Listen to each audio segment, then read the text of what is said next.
एक कौवा नदी के किनारे पानी पीने के लिए बैठा ही हुआ था। तभी उसकी नज़र पानी के ऊपर बैठे मगरमच्छ के ऊपर पड़ी। उस मोटे ताजे मगरमच्छ को देखकर उस मांसाहारी कौवा के मन में लालच पैदा हो गया। उस कौवे ने सोचा, इस मगरमच्छ को बहला फुसलाकर कहीं दूर ले जाया जाए तो वो मगरमच्छ पानी और खाना के बिना अपने प्राण ही त्याग देगा। इसके बाद उसका स्वादिष्ट मांस मुझे बहुत दिनों तक खाने के लिए मिलेगा। मगर भाई की हाल चाल है? सब ठीक ठाक है। अरे भाई, इस छोटी सी नदी में व्यर्थ ही पड़े हो। आगे कुछ दूरी में बांध बनाया जा रहा है। कुछ दिनों में फैक्ट्री का गंदा पानी आएगा और इस नदी को भी सैला बनाएगा। यहाँ की मछलियाँ भी समाप्त हो जाएंगी और कुछ दिनों बाद पानी भी कम हो जाएगा। फिर यहाँ कैसे रहोगे बताओ? यहाँ से कुछ दूर में बड़ी नदी है और इसका पानी भी बहुत अच्छा है और अच्छी अच्छी मछलियाँ भी हैं। चलो वहीं चलते हैं। कौवे की बात सुनकर मगर मन ही मन सोचने लगा कि यह अपरिचित है और अनजाने जगह में ले जाने की बात कर रहा है। इसकी बात मानने से बड़ा धोखा हो सकता है। मेरी बात सुनो कौवा भाई, मैं यही ठीक ठाक हूँ। मगर भाई, मैं जिस नदी की बात कर रहा हूँ वहाँ की मछलियाँ बड़ी स्वादिष्ट हैं और चमकीली हैं। अरे मगर भाई, रोज 3-4 मछलियाँ खाओगे तो बड़ा मजा आएगा और पेट भी भर जाएगा। मगर पहले अपनी बुद्धि का प्रयोग करके सावधान हो गया था, लेकिन मछलियों के लालच ने उसे अलग सपना दिखाना शुरू कर दिया। वह लालच में आ गया और कौवे की बात से सहमत हो गया। ठीक है कौवा भाई, जब तुम मुझे इतना कह ही रहे हो तो मुझे तुम्हारी बात मान लेनी चाहिए। चलो, मैं तुम्हारे साथ चलने के लिए तैयार हूँ। फिर मगर उसके साथ चल पड़ा।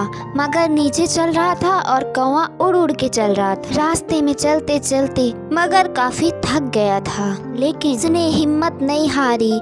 कौवा भी उसे आशा दिलाता रहा, लेकिन धीरे धीरे चलते चलते शाम हो गई। वो एक घने जंगल में पहुंच गए थे और आसपास कोई भी नदी दिखाई नहीं दे रही थी। कौवा मन ही मन खुश हो रहा था कि उसकी चालाकी काम कर गई। कौवा भाई, ये तुम मुझे कहाँ ले आए? यहाँ तो आसपास कोई नदी भी दिखाई नहीं पड़ रही। मैं तो तुम्हें यही ले आना चाहता था।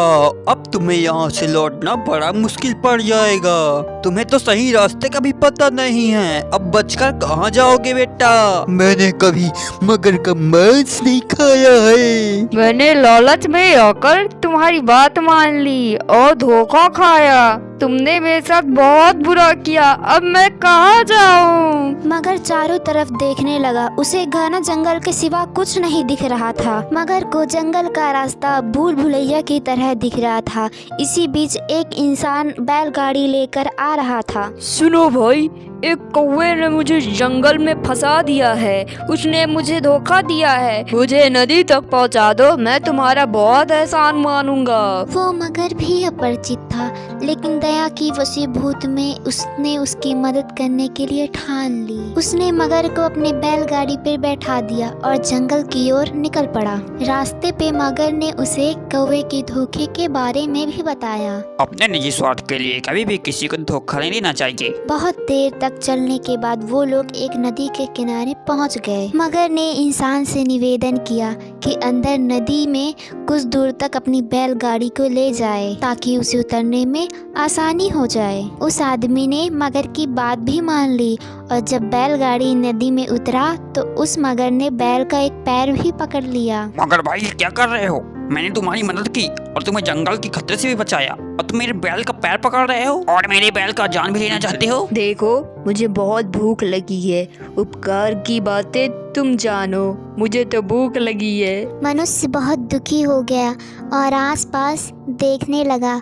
उसे किनारे पर एक खरगोश दिखाई दिया। अरे मनुष्य भाई, ये मगर बहुत दुष्ट है। इससे वफा की उम्मीद मत रखिए।